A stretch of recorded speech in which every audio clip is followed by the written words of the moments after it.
The Singapore Environment Council warns that the SG60 sustainability push could lose steam without a central body to drive it, and says the challenge is keeping momentum after the early buzz fades. CNA's Eugene Chow sat down with SEC Executive Director Chung, who said the goal is for sustainability to become, quote, second nature, seen in daily habits, not just policies and targets.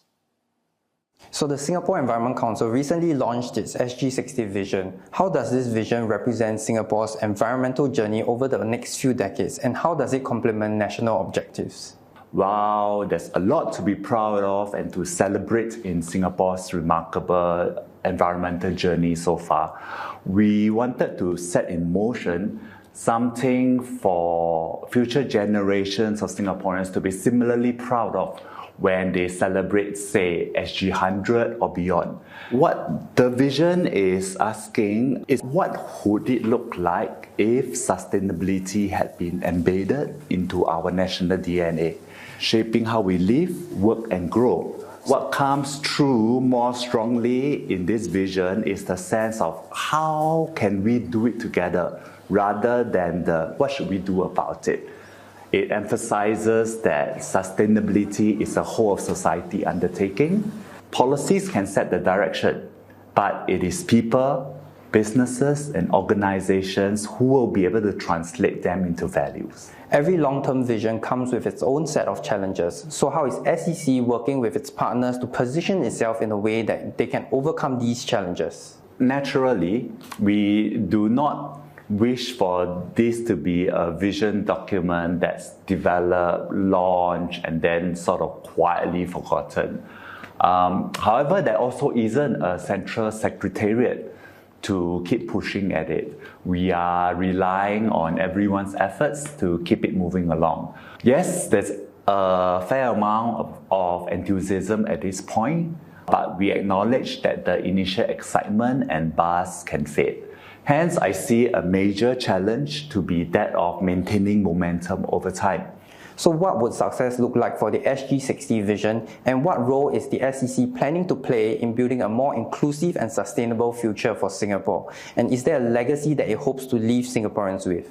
We envisage a future where sustainability is second nature, integral to how we make decisions. On a daily basis, we'll choose the more sustainable option, not because the policies push us into it, not because someone is watching our behavior, but simply because that's how we are wired. So in this vision, we detailed some measures of success in terms of behavioral changes that we would like to see. Under the biodiversity and conservation pillar, we're asking if we could be more tolerant of some inconveniences that could come with more wildlife in our midst, and be wiser about coexistence with wildlife so as to reduce human-wildlife conflicts.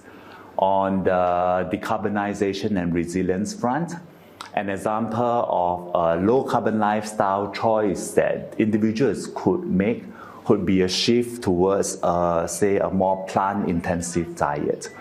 Ultimately, we wish for a society where everyone understands that their choice matters, and that instead of being overwhelmed by it, they feel empowered to choose the sustainable options. How can Singaporeans start on this sustainability journey, be it from small actions to big goals and from individuals to businesses?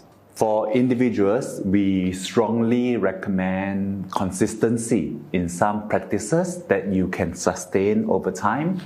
For example, the point on mindful consumption. Before you take the plunge on your next online purchase, have the discipline of asking whether it could be avoided by continuing with what you already have, repairing, or even sharing.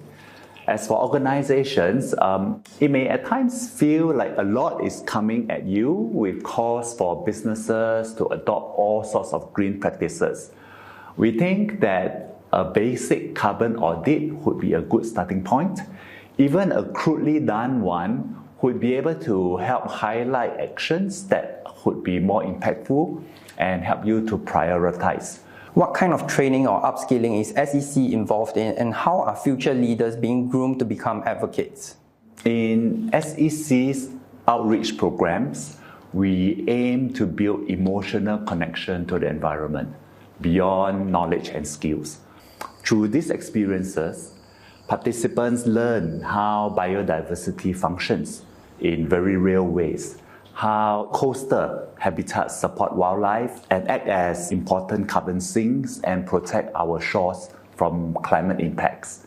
This helps them to understand that biodiversity isn't something that is separate from our lives, but is something that underpins our resilience as a city in nature.